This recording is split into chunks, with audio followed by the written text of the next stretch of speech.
আন্তরিক কৃতজ্ঞতা আপনার প্রতি এই জন্য আমি গর্বিত যে ঢাকা বিশ্ববিদ্যালয় মহসিন হলে আমরা একসাথে ছিলাম। আপনাকে আমরা বলতাম স্লোগান মাস্টার। স্বৈরাচার বিরোধী আন্দোলনে আপনি স্লোগান দিতেন, আমরা সেই স্লোগানে অংশগ্রহণ করতাম। মাননীয় স্পিকার, সময় যা দিয়েছেন কথা বলা যাবে না বুঝতে পেরেছি, দয়া করে খেয়াল রাখবেন একটু। এবং এই ক্ষেত্রে আমি মাননীয় সংসদ নেতা মাননীয় প্রধানমন্ত্রী দৃষ্টি সহানুভূতিশীল একটু দৃষ্টি দেওয়ার জন্য অনুরোধ করছি। মাননীয় স্পিকার, 1971 সন এর সাথে জিয়াউর রহমান জড়িত, 1975 সন জিয়াউর রহমান জড়িত, 1990 সন বেগম খালেদা জিয়া জড়িত, 2024 সন আজকের প্রধানমন্ত্রী সংসদ নেতা জড়িত। অনেক ব্যাখ্যা রয়েছে। এই প্রত্যেকটা রাজনৈতিক পরিমণ্ডলে রাজনীতির বাঁকের সাথে বিপরীতমুখী দ্বান্দ্বিক রাজনীতির জটিল সমীকরণের একটা সম্পর্ক রয়েছে। এই জটিল সমীকরণের সমাধান হয়েছিল জিয়া পরিবার এবং বাংলাদেশ জাতীয়তাবাদী দলের হাত ধরে।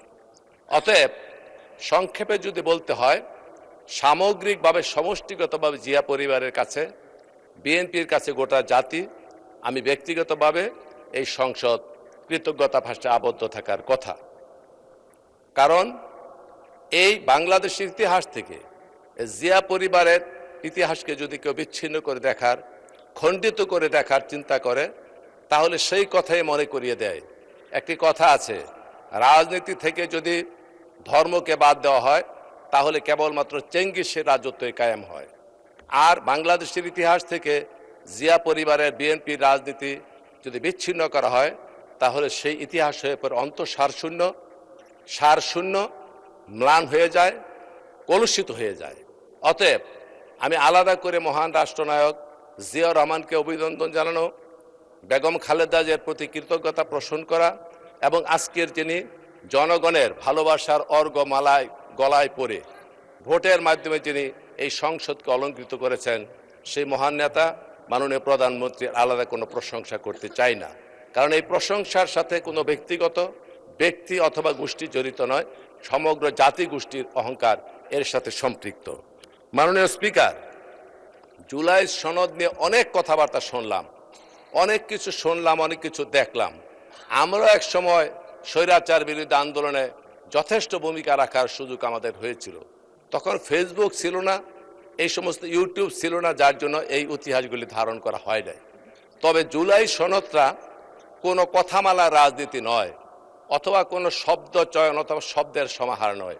এটি বাস্তব ধর্মিত একটি ব্যবস্থা, যেটি নিয়ে সেমিকলন, দাড়ি, কমা নিয়ে আমার বিরোধী দলের অনেক সংসদ সদস্য অনেক ধরনের কথাবার্তা বলেছেন। আর আমাদের এখান থেকে বলা হয়েছে জুলাই সনদের মধ্যে মানুষের স্বার্থ জড়িত, আকাঙ্ক্ষা জড়িত, রক্তের আখরে লেখা দাবি জড়িত। অতএব সেই দাবি পূরণ করতে হলে একটা পদ্ধতিগতভাবে এটির সমাধান করার দরকার।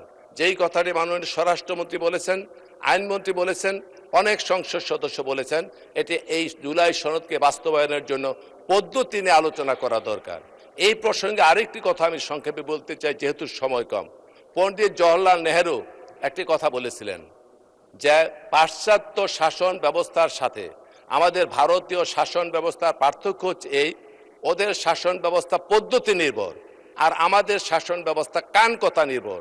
তো আমাদের বিরোধী দলের সদস্য যারা রয়েছেন, ওয়াকআউটের পূর্বে, পরে, কারণে, অকারণে দেখি কান কথা বলেন, কান কথা বলার পরে ফিস করে বলার পরে কোনো সময় ওয়াকআউট করেন, কোনো সময় বোধে তর্ক করেন। এই প্রত্যেকটি কান কথা নির্ভর। কাজে বাস্তবতে আসুন, সমস্যার সমাধানের দিকে যাই, যাতে মানুষের আকাঙ্ক্ষার পরিপন্থী আমরা কোনো কাজ না করি, সেই জন্য লক্ষ্য রাখব। মাননীয় স্পিকার, মাননীয় প্রধানমন্ত্রী সেই জুলাই সনদ মানুষের কল্যাণের জন্য, দেশ গঠনের জন্য কতগুলি স্টেপ নিচ্ছেন, কতগুলি কদম নিচ্ছেন, কতগুলি পদক্ষেপ গ্রহণ করেছেন। এই পদক্ষেপগুলি কি আপনারা জানেন? সেইগুলি কি?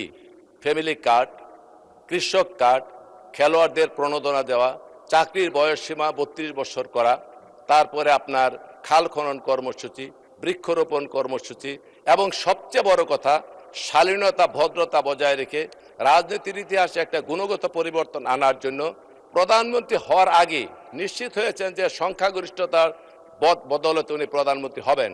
তারপরও বিপরীতমুখী রাজনৈতিক দলের সাথে উনি দেখা করেছেন বাড়িতে গিয়ে। এটা সৌজন্যতাবোধ, এটা কার্টেসি। এবং আর একটি কথা ক্ষুদ্র মনে হতে পারে, যেমন একজন মাথার টুপি পরে গেল সিকিউরিটির, উনি তুলে দিলেন, এটা খুব ক্ষুদ্র মনে হতে পারে। ট্রাফিক সিগন্যালে দাঁড়িয়ে গেছেন, এটা অনেক আপাত দৃষ্টিতে ক্ষুদ্র মনে হতে পারে, কিন্তু এই কোনোটা ঘটনায় ক্ষুদ্র নয়। এগুলি কেবলমাত্র লৌকিকতা নয়, কেবলমাত্র লোক দেখানো নয়, এইগুলি মানুষের মনোজগতের পরিবর্তন করে, মনোজাগতিক পরিবর্তন করে মানুষ যাতে চলমান যে সমস্ত ধারা, যে সমস্ত সংস্কার রয়েছে, সেইগুলির পরিবর্তনে যাতে মানুষের হৃদয়ে নিশ্চিত ভালোবাসার মাধ্যমে পরিবর্তন হয়, তারই একটা অনুকরণ। আমি এই প্রসঙ্গে আরেকটি কথা বলতে চাই মানুষ স্পিকার, সেটি হচ্ছে মাও সেতুংয়ের কথা আপনারা শুনেছেন। 1934 সনে মাও সেতুং একটা লং মার্চ করেছিলেন সে চীনে, এবং সেটা 1 বছর লেগেছিল শেষ করতে। 10,000 মাইলের মতো তারা লং মার্চ করেছিল 1 বছরের পর্যায়ক্রমে।